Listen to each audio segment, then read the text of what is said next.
Hello, this is Tatiana Moss here with Medea, and I'm going to interview her about her life and everything she's encountered, and we're just going to hear everything that she has to say. How are you today? I'm good. How about you? I'm doing fine. So first things first, your relationship with Jason, how was your marriage at first? How did that start off? Well, it started off like any other marriage would. Right. Just happy, roses, Right. honeymoon stage.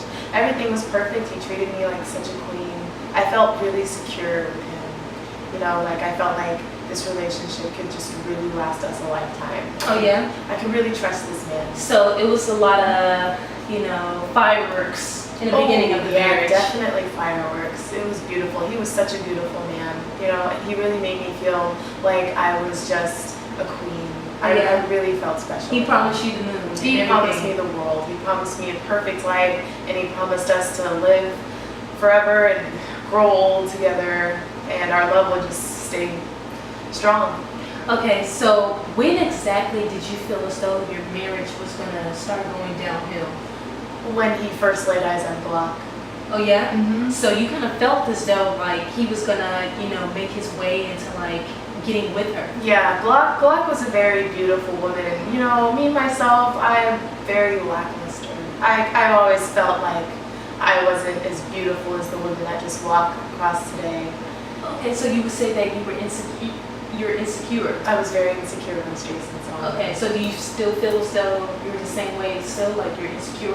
You know, I've worked on staying away from different men, but I think I've worked on my self-image. I would say I still have those insecurities, but I'm not as insecure as I used to be. Okay, so it was basically your intuition that pretty much told you that eventually Jason is going to leave. Oh yeah. I noticed when they would go out on walks together, and I thought it was fine at first. He's just meeting her. Just a friend. So wait a minute. So you will allow your husband to go on walks with Glock? I know it was so silly of me, but I was very trusting of Glock.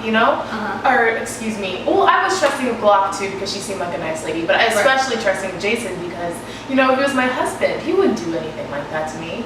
She was just a friend, like he would tell me. So I didn't really care for it. They would just go on their walks down the valley, and he'd come home back to me, showing me the love and affection, that he always did. But I did have a suspicion. Okay, so like that was gonna lead me to my next question. So you did suspect your husband to leave and cheat on you? Yeah. You expected him to cheat on you, but you didn't think he was. I didn't think he was going to leave me. Okay. As a woman being married, I was prepared to give him another chance if he cheated on me. Really? It happens. It can happen. And I was very insecure. What if this was the other way around? Like, what if you cheated? If I cheated on him? Yeah. Ooh, I would really feel like such an idiot. I would really want him to give me another chance. Oh yeah? Yeah, but I wouldn't. What if he wasn't? Left me. You wouldn't be surprised. No. Wow. Okay. Would you say that you were obsessed with your husband's new life? Of course. I became crazy. I was jealous. I was always full of rage. I was always trying to see what he was doing with this new woman. I started to hate her, started to have fantasies of wanting her dead. Wow. Wanting her and my husband dead, or ex-husband. I felt very betrayed. I became extremely obsessed. Sleepless nights. Did you kind of wanted to be her in a way? Oh Did yeah, you wish I wish to be her. You're so open and honest with everything. I know. That's what I love. I really don't care because it was the past me. That's not me anymore. It really isn't me anymore. So you really just developed and matured over time. Yeah, definitely. I definitely have. I just want to ask you this. Now, why did you kill your kids instead of Glock? Ooh, You had beautiful kids. Why did you kill them? Like, was it that serious because your husband left you for another woman? So you're just gonna kill off your kids? You don't feel ashamed? You don't feel... I'm sorry. I feel attacked, but I will tell you the reason why I did kill my kids. You killed your kids. I will tell you the reason I killed my kids. Why would you kill like such innocent, sweet kids? I'm just not understanding that. I don't want to, attack you too much because I do want you to, stay around for my interview. Yeah. But, they're kids. Well, I'll tell you. Remember when I told you I became extremely obsessed? Right. I became angry, sleepless. Jason, he hurt me. He broke my heart. And when I looked at my kids, all I saw was Jason. And it Wow. made me go crazy. I just felt resent to him. I tried to show them all the love that I could, but I felt like if I was showing them love, I was showing love to Jason too, and he didn't deserve that. Right. So I just went crazy one day, and I just couldn't take it. Yeah, but I still don't think, that's a really legitimate reason to like kill off your kids. But I mean,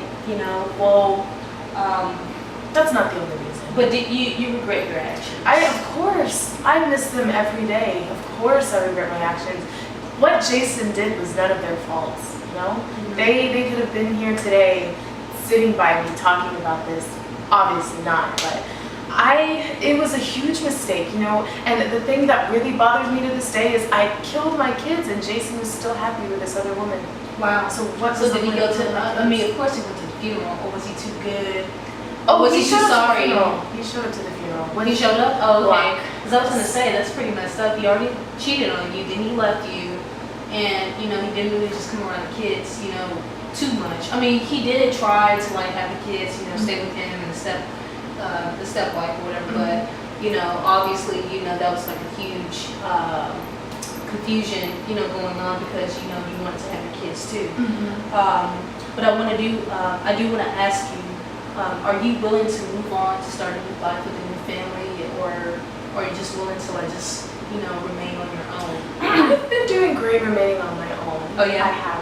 I've actually been taking therapy. Oh, So that's good. I've been learning to control my emotions because before I used to just go nuts every 20 minutes. I know this is really personal, but have you ever thought about contemplating suicide?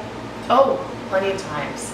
Now, was this like right after you killed your kids, or a few years later? This was right after I killed my kids. Okay, so like automatically the guilt just like weighed in heavy on you. It sunk in right after their heartbeats just stopped.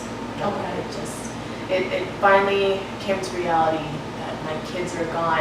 At the moment when I was killing my kids, it wasn't real. Right. Have you ever been in a situation where it just wasn't real until something just snaps and you're just like, this really just happened? Right. So, yeah, it really drove me nuts. I felt insane, I just was throwing things and punching the walls, banging my head against walls, I was just going crazy. Were you ever admitted to a psychiatric ward? Yes. How many years did you stay? Only 1.5. 1.5? Yeah, You sure you never felt as though you should have stayed any much more longer, or just forever? It was driving me nuts. I was going crazy in there. There was nothing that was helping me. I felt like I wanted to kill myself even more being in psychiatric watch. So, wow. Yeah, I ran away. I did run away. But later, after a year I ran away actually. After a year I ran away, they found me again, and I stayed in there for about a good 5 to 6 months. Okay. And, they were like, okay, we will let you out, but one condition, you have to attend therapy. Different kinds of therapy too. So you basically got out on like good behavior? Yes. Okay. So, but I'm still in therapy today, Okay. I still talk to them. They said I've actually made a lot of progress That's since good. the whole thing happened. But, I do look back. Of course, I can't, every day I think about my kids. It was horrible. It was terrible. Okay. Do you feel as though your actions will damn you to hell indefinitely, or have you asked God for forgiveness? I've definitely asked God for forgiveness, but no one can really guarantee where you're gonna go. So are you kind of like a religious person, more Oh, religious yeah. or a spiritual I'm person? very spiritual. Spiritual. Okay, so like that's good that you have like an intimate moment with God, so He can forgive you. Yeah. Everybody makes mistakes. Right. Like as far that being a tragic event and everything that you went through or whatever, I too hope that God can forgive you as well. Yeah. Thank you. Do you think that you're a new and better person after all this chaotic Yes. stuff going on? I think I am a new and better person. Now, do you still keep in contact with Jason? Oh no. Okay. I left that alone. I definitely left that alone. My therapist told me to really just start on a fresh life is to just make a clean slate. So Good. Jason is just out of my life, Okay, so one last question. What's your opinion on today's infidelity? Whew. Oh man. I mean, it's pretty much the same, you know, guys and women, but now, you know, it's really on both parts. Yeah, you know, it is. there's a lot more women It is. that goes out to, you know, cheat on their husbands. You know, there's some women that leave their families. What do you think about that? You know, coming from, you know, your time era versus like now. Well, for you know, today's from my old time era, I would say everybody who cheats on someone should just be damned to hell, you know. Really? But yeah, I used to think that all adulterers should just really just not make it to the great land of God, because they just really put so much hurt on this person. But today, it's just such a normal thing. Like, it's not as big as a deal as it used to be, you know. It's just so easy. Everybody has these things called what are they called? Side chicks? Yeah. It drives me crazy. Like the kids nowadays, they just have side chicks, and then they have I think it's the one that's the most important one, the main chick. So they always have the main chick and a side chick, and I really think that's crazy. I really think that you should just value who you have, Right. and just Devote if you're to that yes, one devote person. to that person. If you say that you're going to devote to that person, devote to them. Don't Right. just get married to somebody and then go looking out for somebody else, because if you're going to do that, you could just be single. No one has time to be devoting their time to multiple people. Right. You know, just find that one person you love and stay with them. And if you can't, don't drag somebody along. Right. Don't have them miserable. If you know you need to stay single, just stay single. So, is that your advice would you give that type of advice to any young woman out there that's going through infidelity issues with their marriage or just a relationship they're in? So are you like a woman who's currently cheating on their Both, or you know.